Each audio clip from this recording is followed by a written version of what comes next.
আপনারা এটা একটু যদি টিভির স্ক্রলও দিয়ে যান কাউকে সন্দেহভাজন মনে হলে এটা আমাদের জন্য খুবই একটা উপকার হবে। আর একটা হলো এই আমার হয়তো সেদিন আপনারা জিজ্ঞেস করছিলেন যে ঘটনা নিয়ে, এই ক্ষেত্রে আইন শৃঙ্খলা বাহিনী কিন্তু একটা শক্ত অবস্থান নিয়েছে। এবার এরা একটা শক্ত অবস্থানে থাকবে এবং পরিস্থিতি নর্মাল থাকবে, কোনো ধরনের কোনো আশঙ্কাহীন না। আর সন্ত্রাসীদের কোনো ধরনের ছাড় দেওয়া হবে না, কোন সন্ত্রাসীকেই কোন ধরনের ছাড় দেওয়া হবে না। তো আপনারা সবসময় বলেন অনেক সময় সন্ত্রাসীরা খুব তাড়াতাড়ি জামিন পেয়ে যায়, এটাও যেন জামিন না সহজে যেন পায়, এই জন্য আমরা তাদেরও রিকোয়েস্ট করবো যেন যারা জামিন দেয় তারা যেন অন্তত অ্যাকচুয়াল সন্ত্রাসীগুলি যেন জামিন না দেয়। আর একটা আপনার যদি বডি অন ক্যামেরা ব্যাপারে আলোচ হয়েছে, ওটা আমাদের একটা ক্রয় প্রক্রিয়া হয়তো কালকে কি পরশুর ভিতরে এটা হয়তো সম্পন্ন হয়ে যাবে। আর সবচেয়ে বেশি আলোচনা হচ্ছে নির্বাচনের প্রস্তুতি ব্যাপারে। আমাদের এখন নির্বাচনের প্রস্তুতি মোটামুটি সন্তোষজনক, মোটামুটি আমি বলো ভালোই সন্তোষজনক। সব বাহিনীগুলি তাদের ট্রেনিং প্রায় শেষ পর্যায়ে নিয়ে আসছে, হয়তো কিছুদিনের ভিতরে আমাদের শেষ হয়ে যাবে। তারপর আমরা হয়তো দুই একটা রিহার্সেলও দিব, ডেমনস্ট্রেশন হয়তো আমরা দিব। অবৈধ মানে শেষ করি নেই। আর অবৈধ উদ্ধার অভিযান যেটা চলমান আছে এটা আরো বেগবান করা হবে, যেহেতু কিছু কিছু অস্ত্র কিন্তু এখনো রয়ে গেছে বাইরে, এগুলি যেন খুব তাড়াতাড়ি আমরা উদ্ধার করতে পারি, এই জন্য সব ধরনের চেষ্টা করা হচ্ছে। প্লাস মাদকের ব্যাপারে, মাদকটা যদিও আরাকানের ওদিক থেকে ইয়াবা আসা একটু কমছে, বাট তারপর আমি বলবো যে মাদক কিন্তু অতটা আশাব্যঞ্জক না, গ্রামে গঞ্জে এই জিনিসটা ছড়ায় পড়ছে।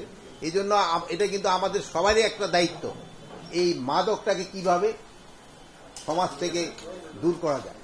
এটা ক্ষেত্রে আমাদের আত্মীয় স্বজন ছেলে মেয়ে সবাই কিন্তু আমাদেরও নিজেকেও পরামর্শ দিতে হবে এবং আইন শৃঙ্খলা বাহিনী তাগমত তারা কাজ করে যাবে।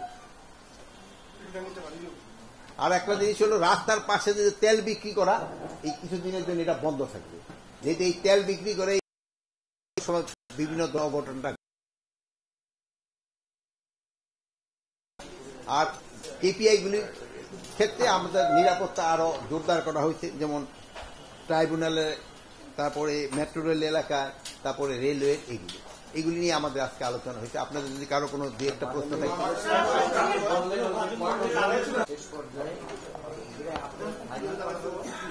বলা যাবে না, আমরা পুলিশ প্রায় 1.5 লাখের মতো থাকবে, সেনাবাহিনী আমরা বলছি প্রায় 1 লাখের মতো থাকবে, বিজিবি প্রায় 35,000-এর মতো থাকবে, আনসার মনে হয় 4 লাখের উপরে,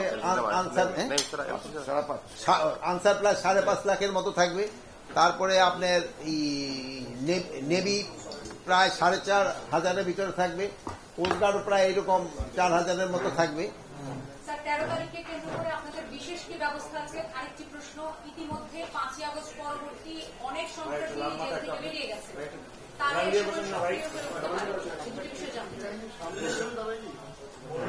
একটা উত্তর দেবো কোনটা, অনেক বাইরে হয়ে গেছে তো সবাই কোনটা। আগে আগে একটা আপনারা বলছিলাম যে আমার বয়স বেশি, দুইটা করলে মনে থাকে না, আগেরটা কি বলছিলেন?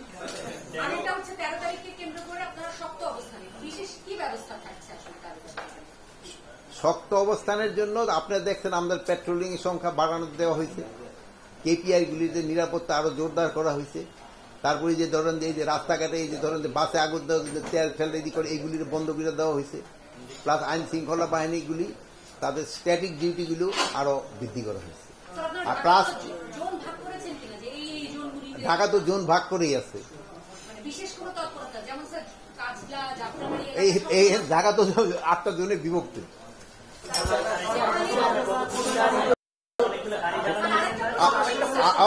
আরেকটা ছিল, আরেকটা শেষ, এখন যে সন্ত্রাসীরা যারা বের হয়ে যাচ্ছে তারা অন্য ধরনের কোন কর্মকাণ্ড হলে তাদের আবার আইনে আওতায় নিয়ে আসার জন্য বলা। হ্যাঁ, এটাই ইসে হয়েছে, একটা প্রকাশ্যে গুলি হয়েছে একটা গতকালকে, এবং কয়েকদিন আগে হয়েছে হলো চিটগং প্রকাশ্যে গুলি হয়েছে। হ্যাঁ, গতকালকে হয়েছে হলো এই যে কোর্টে না, ওই হসপিটালের সামনে। এই দুইটা ঘটনায় ঘটছে, মানে যদিও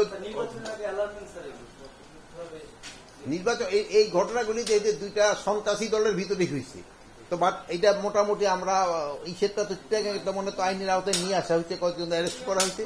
এটার ক্ষেত্রেও আমরা খুব তাড়াতাড়ি তাদের আইনের আওতায় নিয়ে আসতে আমরা যখন কথা বলছি স্যার, ভৈরব রেল স্টেশনে আগুন দিয়েছে এবং কয়েকদিন ধরে দেখা যাচ্ছে বিভিন্ন জায়গায় বাসে আগুন দেওয়া হচ্ছে, নাগরিক পার্টি সহ বিভিন্ন জায়গায় ককটেল ঘটানো হচ্ছে। এগুলো কারা করছে, এগুলোর ব্যাপারে আপনাদের কেমন বা কি নজর আছে? কোনটা বলুন, কাজটা আবার বলেন দি কি প্রশ্ন?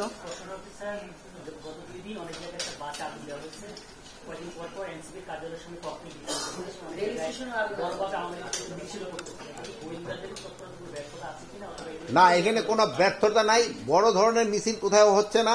হ্যাঁ, বাসে যে আগুন, এটা তো সত্যি কথা যে বাসের আগুন এবং কয়েকটা জায়গায় ককটেল ও বিস্ফোরণ হয়েছে, এগুলি যেন না দেওয়া করতে পারে এই জন্য আইন শৃঙ্খলা বাহিনীকে ইনস্ট্রাকশন দেওয়া হয়েছে। প্লাস আমরা আপনাদের মাধ্যমে আমরা বিভিন্ন যারা রাজনীতি দলকেও বলবো, তারাও প্লাস আপনারও, যেহেতু এরা যারা এই কাজগুলি করতেছে এরা কিন্তু সব দুষ্কৃতিকারী। এই দুষ্কৃতিকারী প্রতিহত করা কিন্তু শুধু সশস্ত্র বাহিনী বা আইন শৃঙ্খলা বাহিনী না, এটা আপনারও কিন্তু নৈতিক দায়িত্ব। এগুলি ক্ষেত্রে আপনারও একটু আগে আসবেন, আপনাদের কাছে এটা অনুরোধ। আর আমি আমার কথা শেষ হতে দেন, যেহেতু আপনারা অন্যান্য ক্ষেত্রেও কিন্তু আগে আসছেন, এটার ক্ষেত্রে আপনারা আগে আসবেন এবং এতে আপনারা কিন্তু যদি আগে আসেন এবং আসতেছেনও, এই জন্য কিন্তু মানে জনগণ কিন্তু আপনাদের সবসময় প্রশংসা করে। নির্বাচনকে সামনে পার্শ্ববর্তী দেশ থেকে স্যার সীমান্ত পেরিয়ে আর সন্ত্রাসীরা ঢাকায় না আসে, দেশে না আসে, সেরকম কোন কঠোর আইনের ব্যবস্থা আছে কিনা সীমান্ত বাহিনীকে অলরেডি নির্দেশনা দেওয়া আছে এবং আরো দেওয়া হয়েছে যেন কোনো ধরনের সন্ত্রাসী দেশও যেন কোনো সন্ত্রাস করতে না পারে এবং বাইরে থেকেও যেন না আসতে পারে।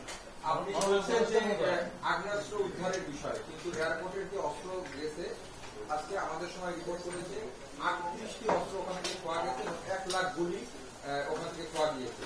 সেক্ষেত্রে মানে এই এত মানে এটা একটা বড় কেপিএ এলাকা, এই তদন্তের আসলে কি অবস্থা? আরেকটি বিষয় আপনি বললেন, শোনেন আমি বলছি না, দুইটা প্রশ্ন নিলে আগেরটা বুঝলে দেয়।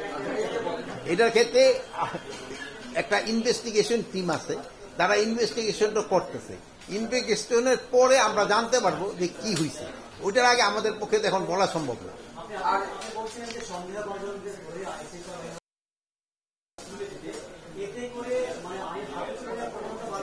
না না না, শুনেন, আপনার ছেলে একটু দুষ্টামি করে, তারা তো আপনি শাসন করেন না। ওই শাসন করতে গেলে গিয়ে এটা কি সমাজের অস্থিরতা বাইরে দিব? যে কাউকে ধরবেন কিনা, আপনি যদি সন্দেহবাদ মনে হয় আপনি ভালো দুষ্কৃতি